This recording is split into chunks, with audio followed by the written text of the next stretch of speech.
Alright, so I played a game very recently, a couple of days ago actually, which is called Cyborg. Okay, so this game is written pretty well and has a lot going for it, but god damn is it a mess. But that's not 100% bad, so I'd say I recommend this, but it's just so very frustrating to play. I feel like if I knew the author, we wouldn't get along at all. What is it about?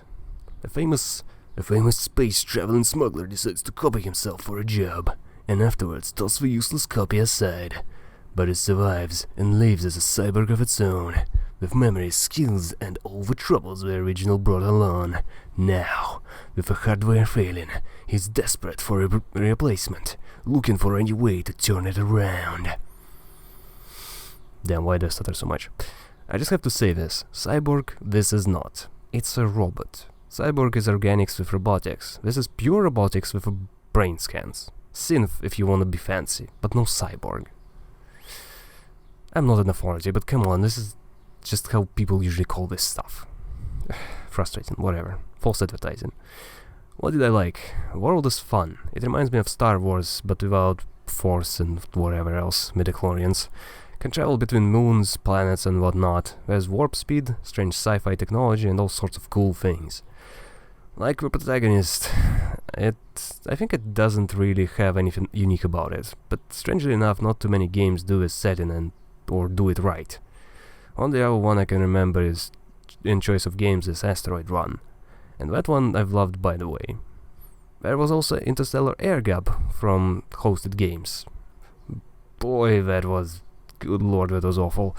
But yeah, aside from that I can't really think of many. Criminally underused. Another thing I have to praise is the ending. A lot of these games either suddenly end or just the end and poof, nothing.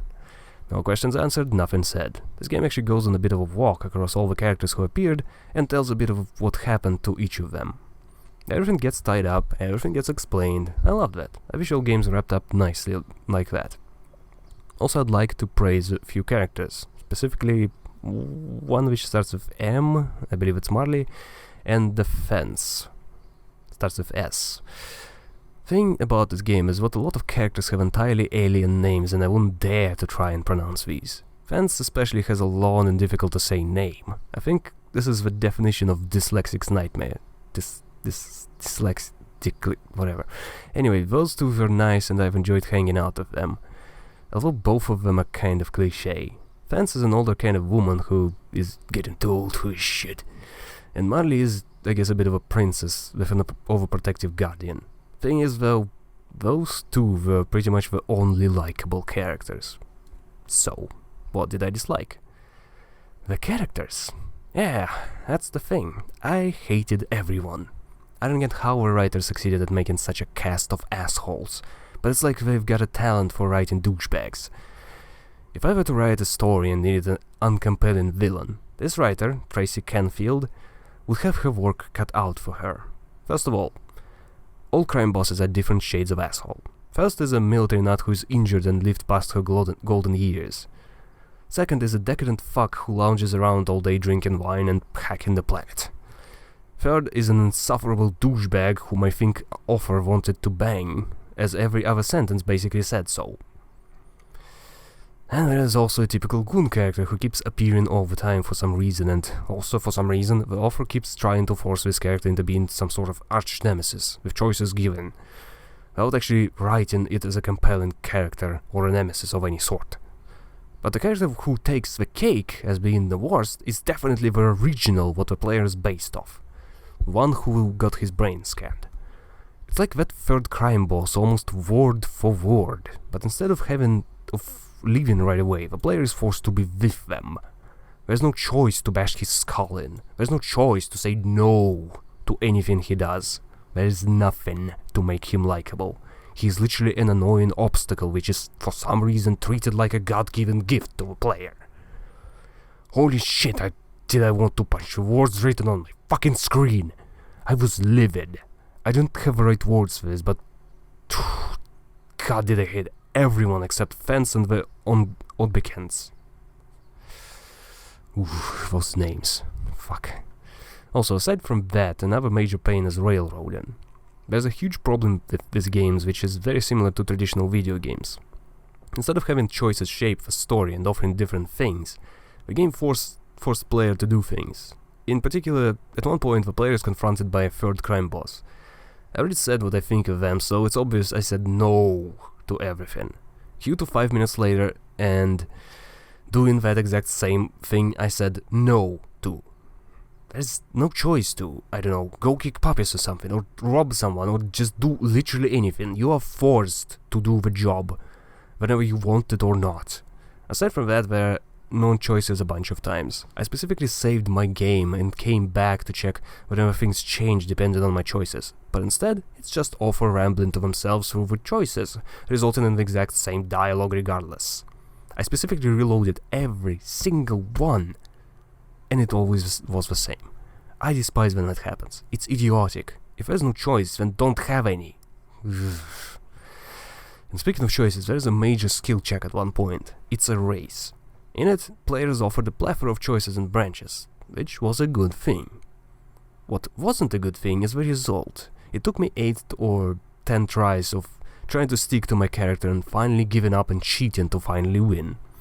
With highest possible stats I could have. This is utter bullshit.